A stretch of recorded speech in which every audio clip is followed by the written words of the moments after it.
Hello children, today we are going to discuss about one story. It's a folk tale of Karnataka. The name of the story is Dan Bhavna, charity spirit.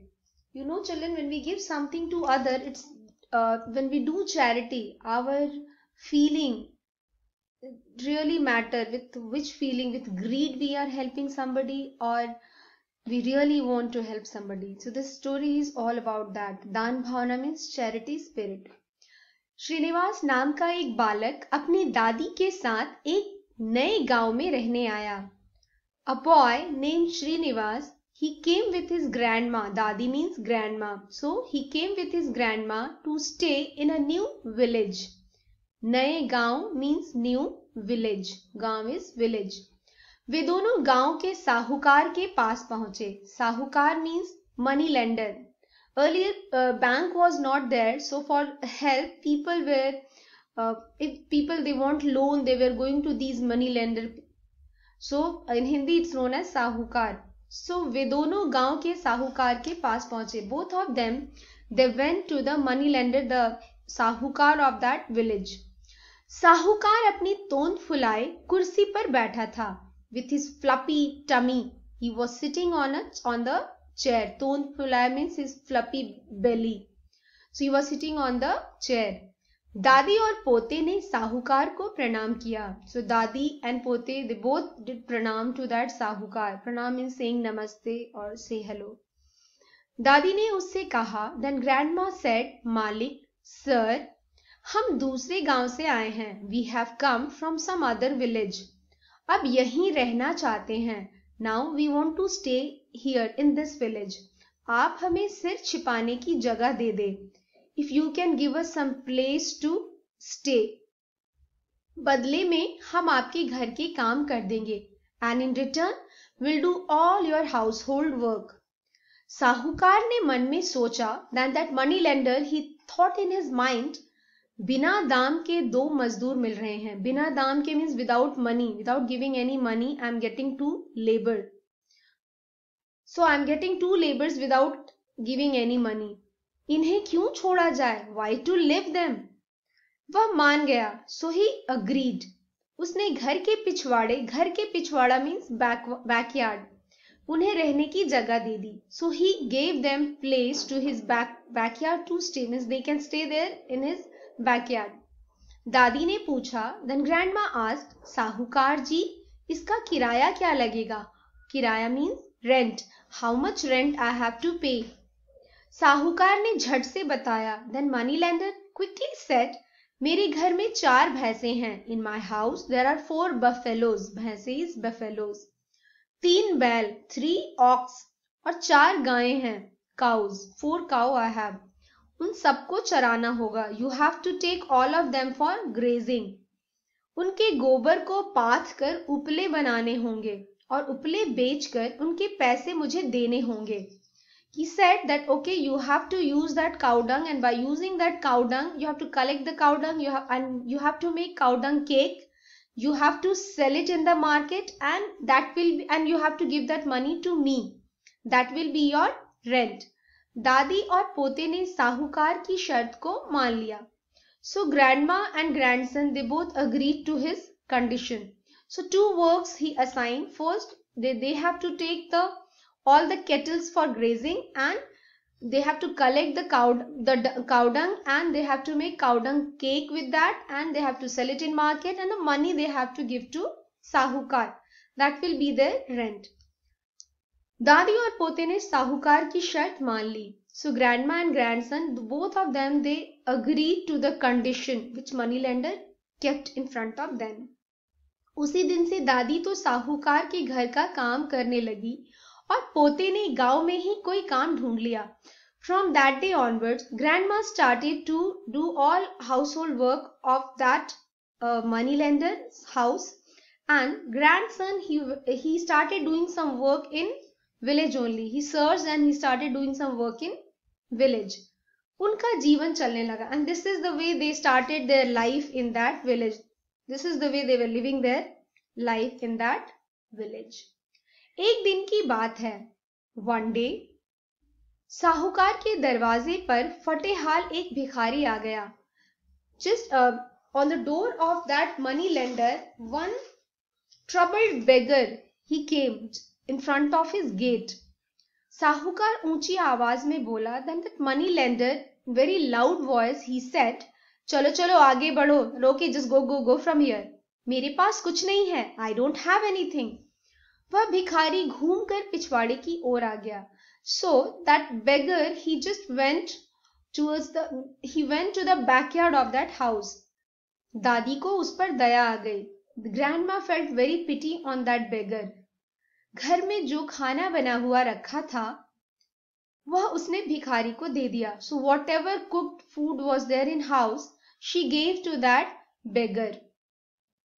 विदा होने से पहले भिखारी दादी की हथेली पर एक दमड़ी रखते हुए बोला, माँ, तुम इससे अपने पोते के लिए मुरमुरे खरीद लेना. While going, that beggar, he kept one gold coin on the palm of that lady, the old lady. And he said that with this you buy some murmure, means popped rice. So you buy some popped rice for your grandson. Damdi, actually it's a old coin, old money. So he kept one coin to that grandma's palm, and he said that just buy some puff rice for your grandson.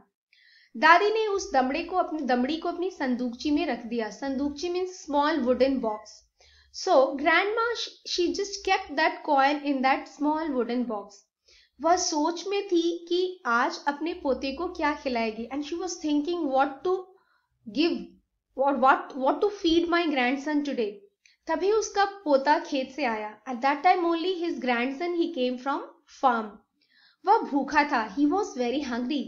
दादी ने पोते को सारी बात बताई और कहा, संदूकची में से दमड़ी लेकर कुछ खरीद लो. So grandma, she explained all the things to his grandson, and she said कि just take that coin from my small wooden box and go and buy something for yourself. जैसे ही पोते ने संदूकची खोली, the moment her grandson opened that small wooden box, सोने की चमक से सारी झोपड़ी जगमगा उठी. The whole hut shine with the shine of that gold. उन्होंने means that small wooden box was filled with gold coins. उन्होंने सोना बेचकर सुंदर मकान बनाया. And what they did, they sold all that gold coin and they made a new house for them. जमीन खरीदी, they bought land, बैल खरीदे, they bought ox, and they become a big farmer. उनकी समृद्धि देखकर सेठ ने सोचा, काश मैंने उस भिखारी को न भगाया होता. By seeing their prosperity, that money lender was thinking that I wish I didn't drive that beggar on that day. एक दिन वह भिखारी फिर उसके दरवाजे पर आया, जिसे बहुत समय पहले उसने भगा दिया था. So one day that beggar again came near to his gate, whom he has drove that time. साहूकार दौड़कर बाहर आया. So that money lender came running to his gate. भिखारी को सम्मान के साथ अंदर लाया, and with respect he asked that beggar to come inside his house. इसके बाद थाली में 56 व्यंजन सजाकर उसके सामने ले आया. And after that he 56 type of food he kept in a plate and he bought for that beggar. मुस्कुराते हुए भिखारी ने छक्कर भोजन किया. छक्कर भोजन करना means very nicely he ate all the food. जाते हुए वह साहूकार को भी एक दमड़ी दे गया. And while going he gave one old coin to that money lender also. दमड़ी हाथ में आते ही साहूकार की खुशी का ठिकाना न रहा. खुशी का ठिकाना न रहना is an idiom. Meaning of this is becoming very happy. So after getting that old coin, that साहूकार, that money lender, he become very happy. उसने दमड़ी को बड़े जतन से अपनी तिजोरी में रखकर ताला लगा दिया. तिजोरी is a case or is a iron almirah where we kept monies and our expensive jewelries and all. So what he did, he kept that old coin jatan se, means very carefully in his almirah, and he locked. ताला लगा दिया means he locked it. उस रात उसे नींद नहीं आई. On that night he couldn't sleep. वह बार बार तिजोरी के पास आता और फिर बिस्तर पर लेट जाता. Again and again he was coming near that almirah and then he was going and sleeping on his bed. इसी तरह पूरी रात घूमते हुए बीत गई. So he spent his whole night moving here and there. पौ फटते ही means early morning. पौ फटना means early morning. साहूकार तिजोरी खोलने आया. That money lender he came to open his almirah. सोना मिलने की खुशी में उसने अपनी आंखें बंद कर ली थी. Now he was in mind that my full almirah is filled with gold now. So he was so happy that with happiness he closed his eyes. वह सोच रहा था कि उसकी पूरी तिजोरी जगमग कर रही होगी. And he was, after closing his eyes, he was thinking that my whole almirah is shining with the gold. लेकिन यह क्या? But what is this? हुआ तो बिल्कुल उल्टा. What happened? It completely opposite that happened with him. उसकी तिजोरी में रखा हुआ धन कोयला बन चुका था. Whatever gold and money he was there in his almirah, that all become coal, charcoal. साहूकार समझ गया कि यह सब करनी का फल है. And that the money lender understood that this all is the result of his karma. दादी ने निस्वार्थ भाव से भिखारी को भोजन कराया था. That grandma very selflessly he gave food to that beggar. इसलिए उन्हें वैसा ही फल मिला. And this is the result. She got good result of that. उसने लालच में आकर भिखारी को भोजन दिया था, so ऐसा फल मिला. And he, that money lender, he gave food to that beggar because of his greed. He wanted more money and gold. इसके बाद साहूकार का व्यवहार हमेशा के लिए बदल गया. And after that, that money lender's behavior got changed for always. दादी और पोता ने उसे अच्छा सबक सिखाया. A very good lesson that grandma and grandson taught to that money lender. So remember always when you are doing charity, your feeling, how with which thought you are doing the charity, it's really matter. If you are doing it with greed, the result will be like that only. But if selflessly you are doing a charity, then it's really nice. Thank you.